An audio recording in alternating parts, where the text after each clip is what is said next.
By a man named Louis Marks for $3,500. With several additions on it, it is currently owned by the Amsterdam family. They also own the multi-million-dollar Curry Mansion in Key West, Florida.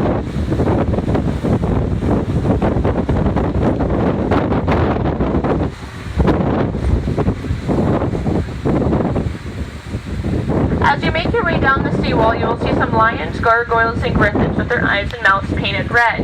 They're painted by a man named Donald Hasseltine. He paid $750,000 for them. 2 years later, he sold a boathouse for $750,000, giving him the mansion on the end for free.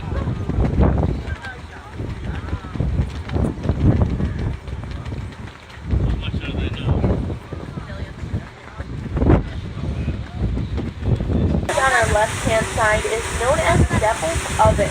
Devil's Oven has a small cave on the other side, which we are unable to see right now, but that's where the notorious river pirate Bill Johnson stayed for 3 days and 3 nights during the Pirates' War or Rebellion War in 1837 and 1838. He was responsible for the sinking of the British ship the Sir Robert Peel. It was a British mail steamer that was carrying the British soldiers' paychecks.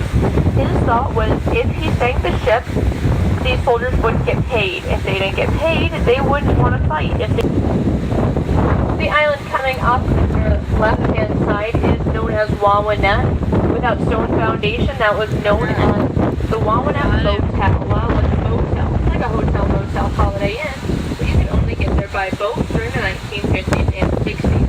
That current home is owned by the Lozo family, who are co-owners of Bonnie Castle Resort.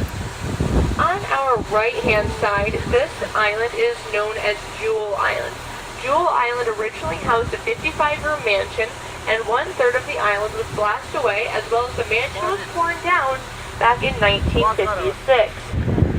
On our left-hand side right now, this heavily wooded area is known as Key Waden State Park. It's one of the 26 state parks in the region, and is headquarters for the Northeast Corridor of the New York State Park System. Because of its centralized location and low rates, there's a 7-year waiting list for a single slip.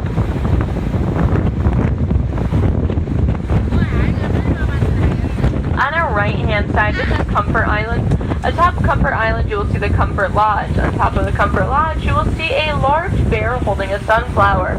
That bear is there because the current owner's home state is California.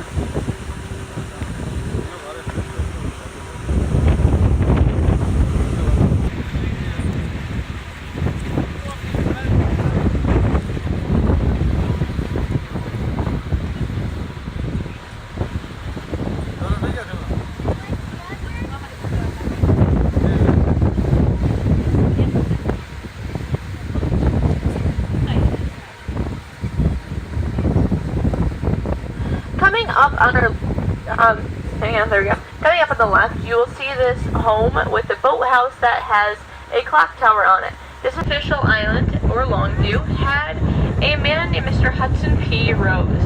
Mr. Rose had a very particular wife with the things that she liked. He said, honey, pick out any island and I'll buy it for you. She looked north, south, east, and west, couldn't find an island she liked. He then built her a replica of their home in Long Island. Are you guys familiar with the phrase, if the wife's not happy, nobody's happy? Okay, the wives are saying they're familiar with that. Now, she wasn't happy. Hudson thought, uh-oh. He said, honey, what's wrong? She said, I don't like the home. He said, okay. She said, I don't like the island either. And he said, okay.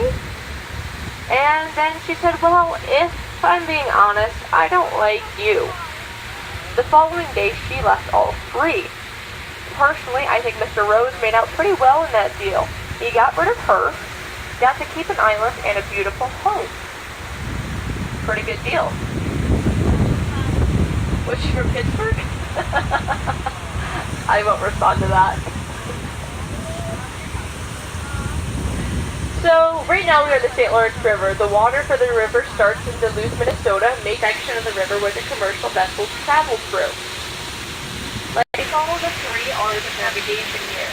Red, right, when returning from sea. So right now the red is on our left. That's because if we travel 785 miles, we will be in the northern part of the Atlantic.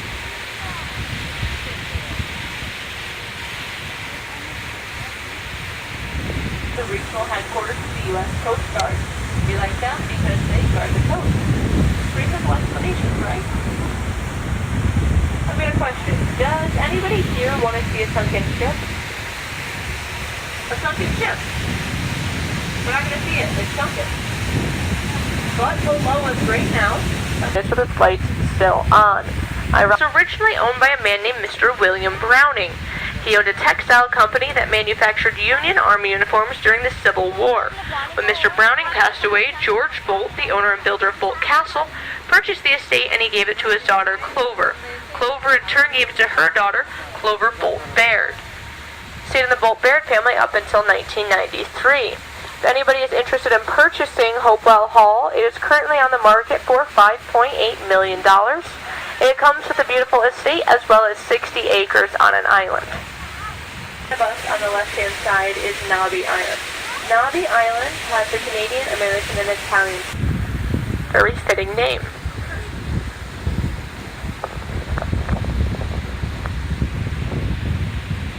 Friendly or Dewey Island. It was owned by a man named Paul Quackenbush.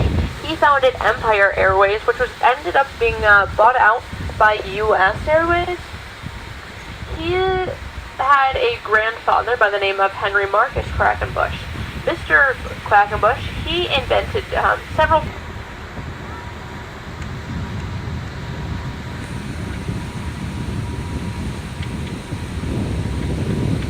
We're now making our way to Bolt. They should get married. So they were married, had 2 children, George Jr. and Clover.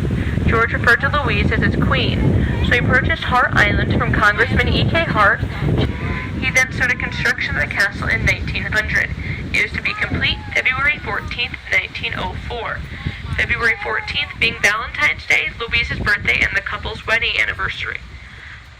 But on January 7th, 1904, 5 weeks before the castle was complete, about 96% complete at that point, when a telegram